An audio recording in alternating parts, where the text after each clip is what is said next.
Welcome to the I Love Coaching podcast, the show where we help coaches, entrepreneurs, and leaders build businesses that create massive impact. I'm Adam Roach, alongside my incredible co-host, Jess Webber, and we're here today to bring you the best strategies, mindset shifts, and real-life success stories to help you level up in your coaching journey. Whether you're launching your coaching business, scaling to 6 or 7 figures, or just looking for inspiration to push through, this podcast is your go-to resource. We're bringing you expert insights, real talk, and actionable items every single episode. So if you're ready to take your coaching game to the next level, then let's dive on in.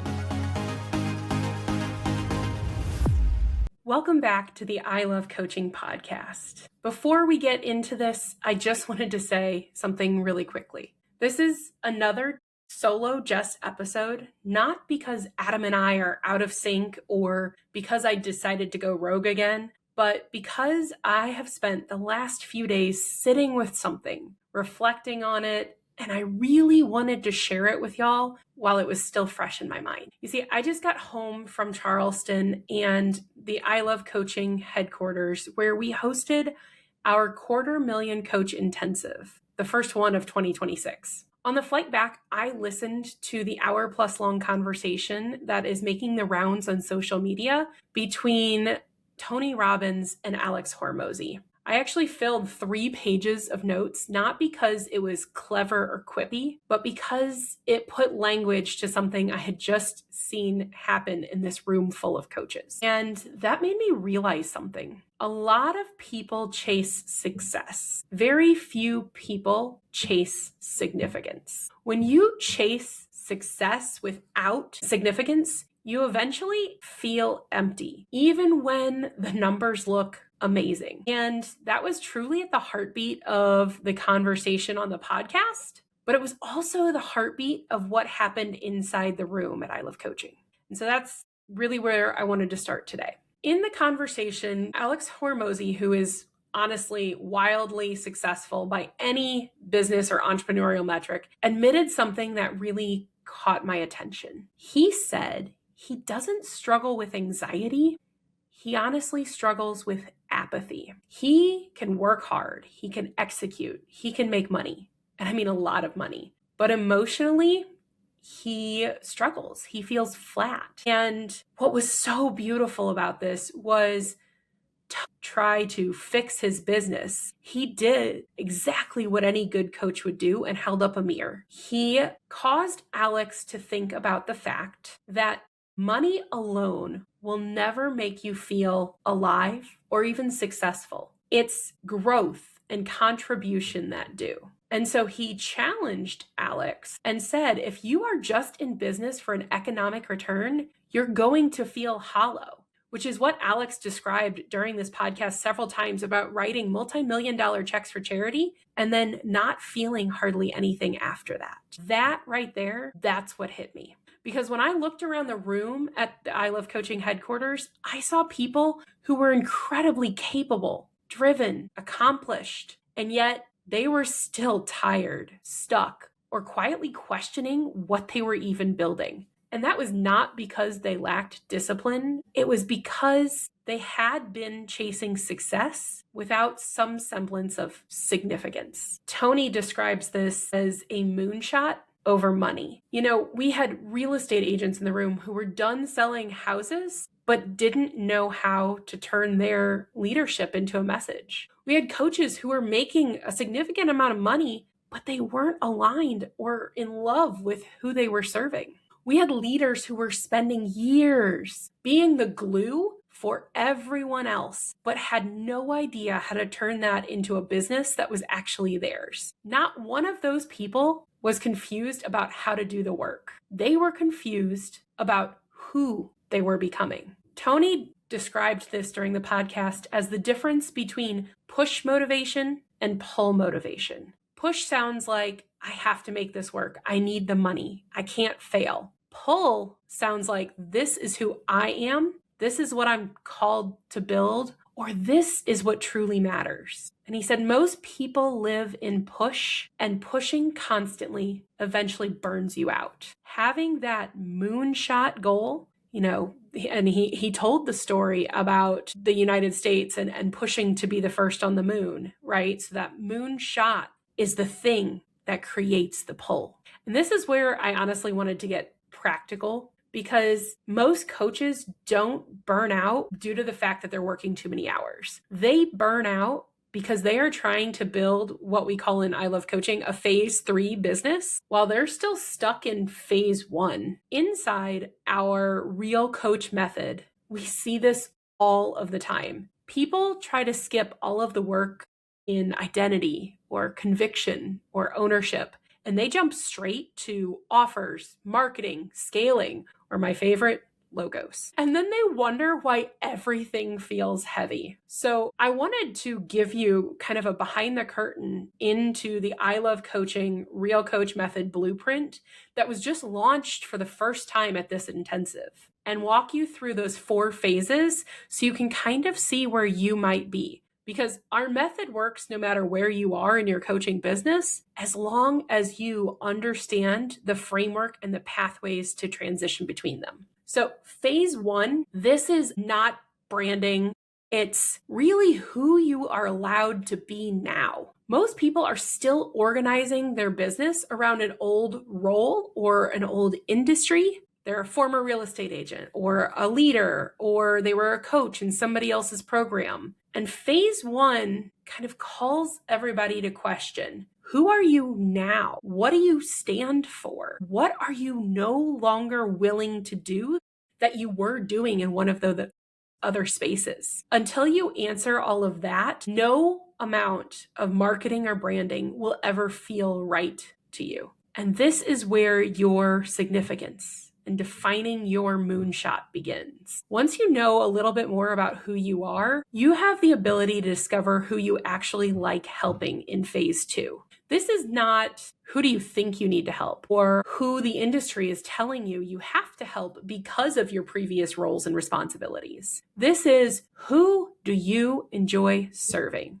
Honestly, phase 2 is all about reps. You work one-on-one, you listen, you notice patterns, and you find out which problems make you feel alive when you solve them. That is how your ideal client avatar emerges, not from a worksheet, but from real humans and real connections. Once you develop that, you then have the ability to move into phase 3, where after all of those reps and building a successful one-on-one coaching business, you start to notice patterns. You realize that every time I work with a certain type of person and we do the same steps to get a result, that pattern recognition becomes your framework. It's not custom for every client. It's not chaotic and, oh my goodness, I have to build something and deliver it to them now. It is clear. Your offer simply becomes the framework packaged, and then you can turn around and offer that to many people at one time because you have a system and standards that you can hold everybody to. And that's how you make money in a way that still feels meaningful and yet scaled in a group or one-to-many approach. Finally, when you have consistent results in the one-to-one space and the one-to-many space, you have clarity on who you love to connect with and how you can help them. That allows you to take that framework in phase 4 and start sharing it with the world more broadly. So phase 4 is all about thought leadership and or scaling your business and your reach on channels that feel the most natural to you. This is not turning around and saying, oh my gosh, I need to build a media company today to repurpose all my content and do all the things. But you find the spaces that feel authentically aligned with the person that you're becoming when the moonshot is your North Star. So this is a podcast or a keynote or long form video on YouTube or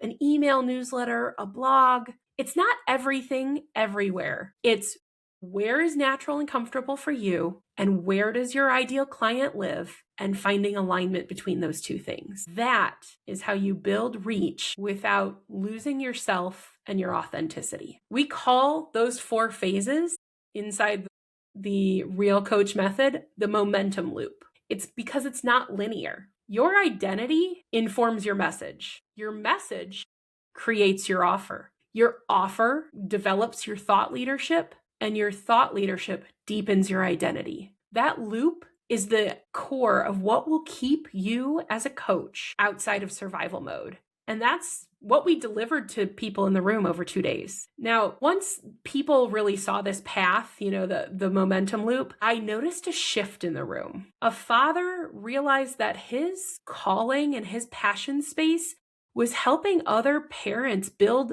business opportunities that gave back time to their family and a legacy opportunity for them in the future. A former pastor and worship leader realized he was there to help men be who they are beyond roles or even religion. And a coach who had been boxed into ADHD systems and specific business models realized that she actually wanted to help people build scalable, relationship-driven businesses that feel authentic to them and honestly just human, right? Those aren't niches. Those are that significance we were talking about. And honestly, in true Jess fashion, I want to give you something tactical or real to do. Because it's not about a journal prompt or anything like that, but it's about helping you recalibrate. So I'll challenge you. If this is resonating with you, start here with step 1. Identify your identity trap. So I want you to slow down. If you're driving, right, pull over. Ask yourself these questions for me. Ask, who would I say I am if I had to explain my work in 10 seconds to somebody in a coffee shop line? Whose approval am I still trying to earn? And what kind of client do I keep finding myself working with, even though it drains me? That's identity currently running your business. And so if you are able to write that down on paper and recognize who you are, that allows you to then step into step 2, which is identify the emotional pull. Right? Who are you drawn to help, even if it's inconvenient? What problems make you light up inside? What kind of person do you want to spend your days serving? That is your calling. Those answers will help you define where you want to be significant. And step 3 is design an experiment. Don't pick a niche. Run a test. So I'll ask you, what is one-to-one offer that you could create for the person that you just identified? What is a way that you could invite them into a conversation this month? That's how the identity and the significance and the calling becomes a message. It's not through guessing or leaning on that past self. It's through repetition and passion. You see, the truth is, coaches don't win because they're hustling harder. They win because they are pulled by something bigger than money. And I'm not saying that money isn't a reason, because let's face it, most coaches are entrepreneurs. Entrepreneurs get into business because they want to work for themselves and have endless income or endless freedom or endless flexibility. But identity creates your income. Significance creates your consistency, and systems can scale both. So if you're honestly ready to stop guessing and start building something that actually fits who you're becoming, the next best step in my book is to join us at the 10K Coaching Offer Challenge. We are hosting one here soon, and you can find all those details at ilovecoachingco.com/challenge. And that is a great space for you. Again, if you are somebody that is looking for an opportunity to take your identity, your message, and an aligned offer of those and turn it into something that's real. If all of this sounds like a heavy thing for you, then this is the room you need to be in, right? We at I Love Coaching are building something to change and serve 100 million lives. This is not about having 100 million coaches. This is not about making $100 million. This is about authentic impact. It is about calling. It is about ownership. It is about identity. And so I hope that a little bit of this today resonates with some of you, because truly that message from Alex and Tony And the results that I saw in the room at the intensive are a huge part of what I am seeing in today's business world. And so again, I hope that you'll consider joining us at the next 10K challenge. And thank you so much for listening.